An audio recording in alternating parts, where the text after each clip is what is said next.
तो आज की जो वीडियो है उसमें मैं आपसे डिस्कशन करूंगा इस बारे में कि अगर एज अ फाउंडर आप कुछ भी स्टार्ट करना चाहते हैं तो उसमें 3 चीज़ें बहुत ज़्यादा इंपॉर्टेंट है।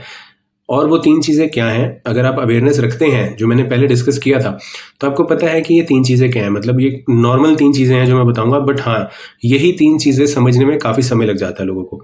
तो पहली चीज़ तो ये है कि आपको जो भी प्रोडक्ट या सर्विस जिसमें आप डील करने वाले हैं, आपको उसका टारगेट मार्केट आपने एक बार डिसाइड कर लिया, तो कस्टमर वो प्रोडक्ट आपसे क्यों लेगा। क्या आप उसको ज़्यादा वैल्यू एडिशन दे रहे हैं, आपके प्रोडक्ट या सर्विस में ज़्यादा फीचर्स हैं, क्या आपकी प्राइसिंग कम है। तो वो एक फैक्टर आपको ढूंढना पड़ेगा। हो सकता है कि मल्टीपल फैक्टर्स का कॉम्बिनेशन भी हो, कि आपकी प्राइसिंग भी ऑप्टिमल हो, फीचर्स भी ज़्यादा हो, आपकी आफ्टर सेल सर्विसेज भी बेटर हो। बट अब वो कुछ चीज़ें क्या हो सकती हैं जो अपफ्रंट परसेप्शन बिल्ड करने में हेल्प कर सकती हैं। वो ये हो सकती है कि जब भी आप कस्टमर से या प्रोस्पेक्ट से बात कर रहे हैं, तो आप प्रोसेस के बारे में उन्हें पूरी क्लैरिटी दें कि किस तरह से उनका काम या उनका प्रोडक्ट अगर आप डिलीवर कर रहे हैं तो किस तरह से इस प्रोडक्ट के को उनको यूज़ करना है, और अगर आप सर्विस डिलीवर कर रहे हैं तो सर्विस किस तरह से डिलीवर होने वाली है। उसके बाद आप उनको ये भी बताएं कि अगर उनको कोई चैलेंज आता है इस प्रोडक्ट को या सर्विस को यूज़ करने में, तो किस तरह से आप उनकी हेल्प करेंगे, है ना। तो इससे कंफर्ट बिल्ड होता है, और सारा का सारा जो खेल है बिजनेस में वो परसेप्शन का है।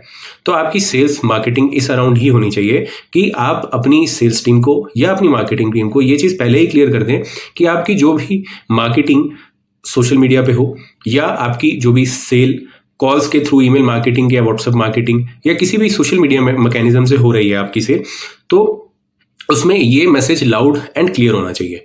तो पहली चीज़ हो गई ये, राइट। तो आपको अपना sales marketing as per your product service, जो आपने टारगेट मार्केट आइडेंटिफाई की है, उसको किस तरह से आप अपने प्रोडक्ट या सर्विस को सेल करेंगे, ये आपको सॉर्ट करना है सबसे पहले। दूसरी चीज जो आपको सॉर्ट करनी है वो ये है कि आपको ये देखना है कि किस तरह से कंटिन्यूअसली आपकी ब्रांड बिल्डिंग होती रहे। अब वो कंटिन्यूअस ब्रांड बिल्डिंग कैसे होती है, वो कोई ये नहीं कि ऑटोमेटिक कुछ हो जाएगा। आपको पहले से ये डिसाइड करना है कि किस तरह से आप अपनी ऑफरिंग्स को, अपनी सर्विस को, अपने हैप्पी कस्टमर के टेस्टिमोनियल्स को और अपनी प्रोडक्ट सर्विस के बारे में जो नॉलेज है उसको कैसे स्प्रेड करेंगे, और कैसे अपनी ब्रांड की पोजीशनिंग करेंगे, और कैसे अवेयरनेस देते रहेंगे कंटिन्यूअसली। क्योंकि ये एक बार का काम नहीं है, प्रोडक्ट भी इवॉल्व होता है, मार्केट भी इवॉल्व होती है, यूजर का टेस्ट भी इवॉल्व होता है। तो अकॉर्डिंगली आपके प्रोडक्ट या सर्विसेज में आपको अपडेट्स करते रहना चाहिए रेगुलरली, और ये सब आपको कंटिन्यूअसली कस्टमर तक पहुंचाना होता है। और वो आप कैसे पहुंचा सकते हैं, जब आप वीडियोस बनाएंगे, आप कुछ ब्लॉग्स लिखेंगे, आप कंटेंट बनाएंगे, उस कंटेंट को अच्छे से अक्रॉस मीडियम्स शेयर करेंगे, है ना। तो ये सेकंड पिलर है आपके बिजनेस का, जो बहुत इंपॉर्टेंट है आज की डेट में। अगर बिजनेस को सर्वाइव नहीं करना, ग्रो करना है, राइट, तो ये एक बहुत ही इंपॉर्टेंट एस्पेक्ट है। और तीसरी चीज जिसका आपको सबसे ज्यादा ध्यान रखना है वो है कि आप किस तरह से अपने बिजनेस की कंप्लायंस, उसके कैश फ्लोज और उनके अन्य एस्पेक्ट्स को, जैसे कि आपकी डेली क्या सेल हो रही है, आपका डेली का क्या खर्चा है, वेरिएबल एक्सपेंस कितना है, फिक्स्ड एक्सपेंस कितना है, आपका ब्रेक इवन कितने पे बनता है, आपका सैलरी एडमिन कॉस्ट कितना है, आपका इलेक्ट्रिसिटी कॉस्ट कितना है, ट्रैवल कॉस्ट कितना है। ये सब चीजें डे 1 से ही आपको अच्छे से मैनेज करके चलनी है, क्योंकि बिजनेस करने का कोई बेनिफिट नहीं है अगर आप अच्छे से अपना हिसाब किताब नहीं रखते, राइट। अब ये 3 चीजें जो मैं आपको बता रहा हूं, हमने जब शुरुआत की थी तो चैलेंजेस डेफिनेटली हमें भी आए थे, बट क्योंकि उस पाथ पे हम चल रहे हैं, उस एक्सपीरियंस को हम ले चुके हैं और कंटिन्यूअसली ले रहे हैं उस एक्सपीरियंस को, जिससे हमें ये समझ में आ रहा है कि आपको एज अ फाउंडर इन सब चीजों में प्रॉब्लम्स आएंगी, राइट।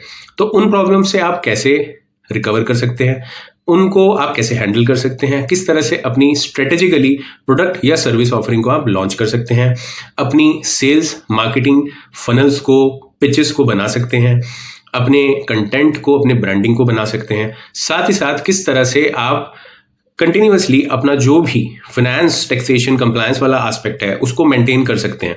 अगर आपको उस बारे में कोई भी इंफॉर्मेशन, जानकारी चाहिए हो हमारे से, you can reach out to us any time and we will be more than happy to support a startup founder, because हमारा ऑब्जेक्टिव यही है कि हम फाउंडर्स की ज्यादा से ज्यादा हेल्प करें कि वो अपना बिजनेस सेटअप करें और स्ट्रेटेजिकली उनकी ग्रोथ में हम उनको हेल्प करें। तो होप आपको कुछ क्लैरिटी हुई होगी कि क्या 3 पिलर्स हैं, कि आपकी टारगेट मार्केट जो आपने आइडेंटिफाई की है, उस टारगेट मार्केट को किस तरह से आपने अपने प्रोडक्ट सर्विस के बारे में बताना है, और उनको प्रॉपरली सेटिस्फाई करके अच्छे से सर्विस या अच्छे से प्रोडक्ट डिलीवर करके रिपीटेबल कस्टमर बनाना है और अपनी कंटिन्यूअस ब्रांडिंग मेंटेन करके और एडिशनल कस्टमर्स लेके आने हैं, एग्जिस्टिंग कस्टमर के टेस्टिमोनियल्स को यूज करना है।